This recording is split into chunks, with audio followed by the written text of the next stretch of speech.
how to add motion effect to text in InShot. Hey everyone, welcome back to the channel. If you are new here, don't forget to hit the subscribe button and turn on the notification bell to not miss any updates. In today's quick tutorial, I'll show you how to add motion effects to text in InShot to make your videos look more dynamic. So let's get started. First things first, open up your InShot app and then load your video. Go to the video option, and then after you have loaded your video, tap on the text option at the menu and type in the text that you want to place in the screen. So just put in your text, and now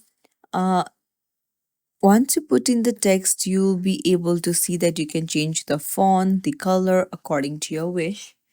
And then you can see the edit option, that is the three circles. Tap on it, and then here you can see in, loop, and out. So in means how your text enters, loop means how the text moves while you're on the screen, and then out means how the text exits.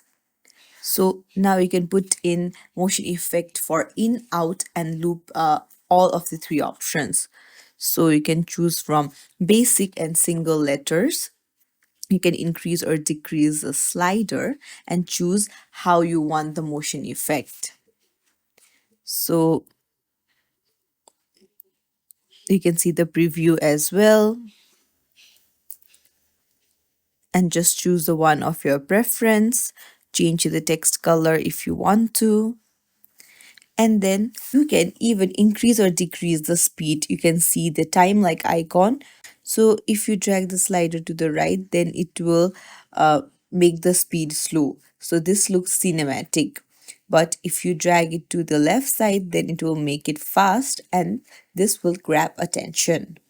So just make sure that it's of your choice, and then just hit tick mark, and then that's it.